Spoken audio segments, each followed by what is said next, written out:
اعوذ باللہ من الشیطان الرجیم بسم اللہ الرحمن الرحیم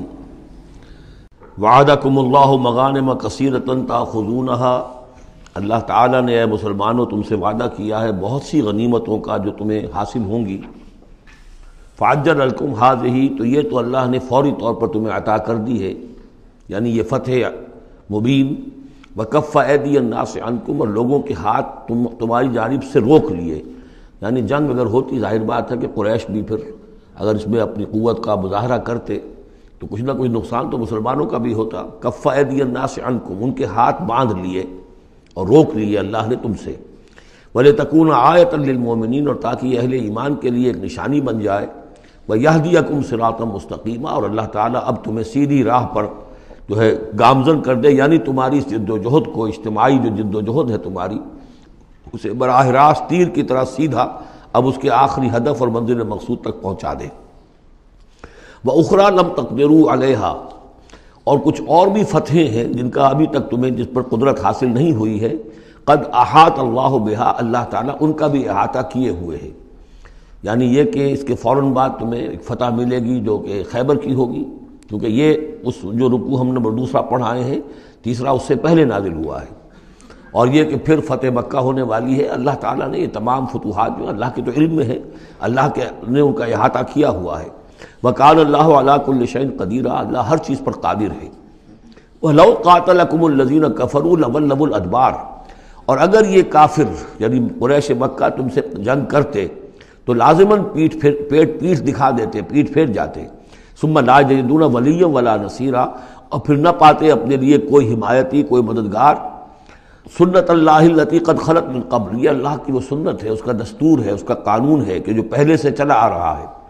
یعنی یہ کہ اللہ تعالیٰ اپنے رسولوں کی مدد کرتا ہے۔ تو اب رسول کے ساتھ اگر وہ جنگ پر آمادہ ہو گئے ہوتے تو یقیناً ان کو پیٹھ دکھانی پڑتی اور شکست ان کا مقدر بنتی۔ سنت اللہ التی قد خلت من قبل ولن تجد لسنت اللہ تبدیلا، اور نہیں پاؤ گے تم اللہ کی سنت اور اللہ کے دستور میں کوئی تبدیلی۔ وَهُوَ الَّذِي كَفَّ أَيْدِيَهُمْ عَنْكُمْ وَأَيْدِيَكُمْ عَنْهُمْ بِبَطْنِ مکہ، وہی ہے جس نے روک لیے ان کے ہاتھ تمہاری طرف بڑھنے سے اور تمہارے ہاتھ ان کی طرف بڑھنے سے۔ بِبَطْنِ مکہ، بیچ شہر مکے کے، یعنی مکے کی وادی میں اور مکے کے شہر میں اگر یہ جنگ ہوتی اور یہ خونریزی ہوتی، مِن بَعْدِ أَنْ أَسْفَرَكُمْ عَلَيْهِمْ، اور یہ اللہ نے روک دیا اس کے بعد کہ اللہ نے تمہیں ان پر فتح دے دی تھی، یعنی کہ واقعتاً دل میں قریش شکست کھا چکے تھے،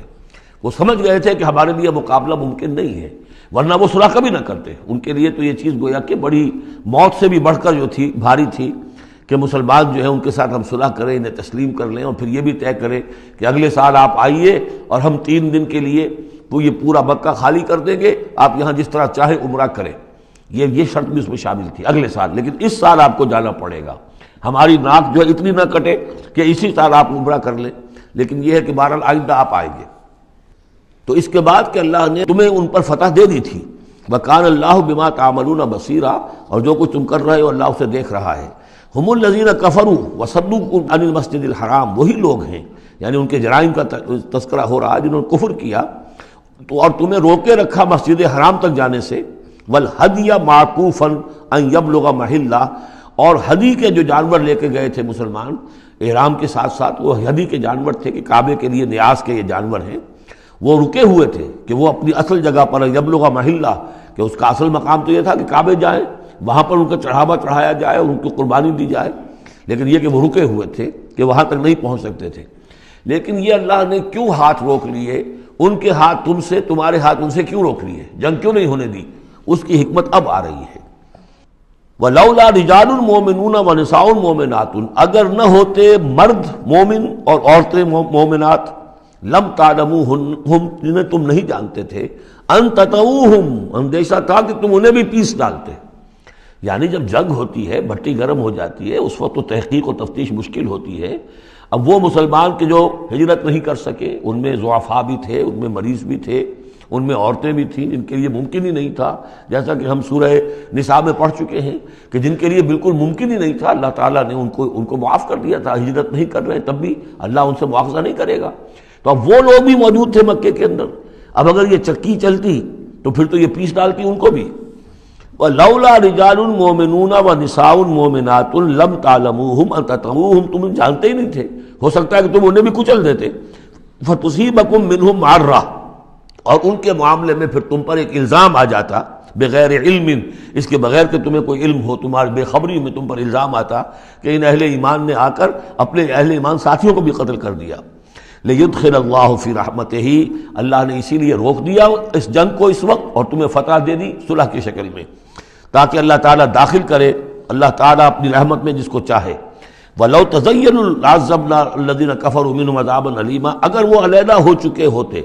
یعنی مسلمان اہل ایمان مرد اور عورتیں جو ہیں جو ابھی تک مقیم ہیں یہاں پر، اگر وہ یہاں سے نکل چکے ہوتے، علیحدہ ہو چکے ہوتے، تو پھر باقی یہاں صرف کفار رہ گئے ہوتے، تو ہم اسی وقت لَعَذَّبْنَا الَّذِينَ كَفَرُوا مِنْهُمْ عَذَابًا أَلِيمًا، تو ان کافروں کو ہم ابھی وہ بدترین عذاب کا مزہ چکھا دیتے۔ اس جعل الذین کفروا فی قلوبہم الحمیۃ حمیۃ الجاہلیہ، جب کافروں نے اپنے دلوں کے اندر ایک حمیت جو ہے، ایک بڑی غیرت اور حمیت کا معاملہ، لیکن وہ حمیت جاہلی تھی کہ ہم لوگ، اور کیسے ممکن ہے کہ ہم انہیں یہاں پر عمرہ کرنے دیں، یہ لوگ کہ جو بے دین ہو گئے، ان کے اعتبار سے تو بے دین تھے، جو ہم اپنے آبا و اجداد کے دین کو چھوڑ گئے، تو وہ جو نسل پرستی اور قوم پرستی ان میں تھی، اور آبا پرستی تھی، اور اپنی روایت پرستی تھی، اس کے بنا پر حمیت جاہلیت ان کے دلوں کے اندر اتنی کوٹ کوٹ کر بھری ہوئی تھی۔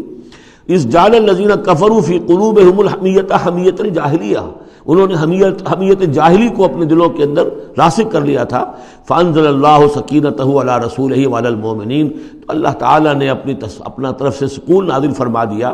اپنے رسول پر صلی اللہ علیہ وسلم اور اہل ایمان پر، وَأَلْزَمَهُمْ كَلِمَةَ التَّقْوَىٰ، اور اللہ تعالیٰ نے ان پر لازم کر دیا تقویٰ کی بات کو، یعنی اللہ تعالیٰ نے تقویٰ کو ان پر لازم کر دیا۔ وَكَانُوا أَحَقَّ بِهَا، یقیناً وہ تقویٰ کے زیادہ حقدار بھی ہیں، وَأَهْلَهَا، اور واقعتاً تقویٰ کے اہل ہیں، ان کے اندر تقویٰ موجود ہے۔ وَكَانَ اللَّهُ بِكُلِّ شَيْءٍ عَلِيمًا، اور یقیناً اللہ تعالیٰ ہر چیز کا علم رکھتا ہے۔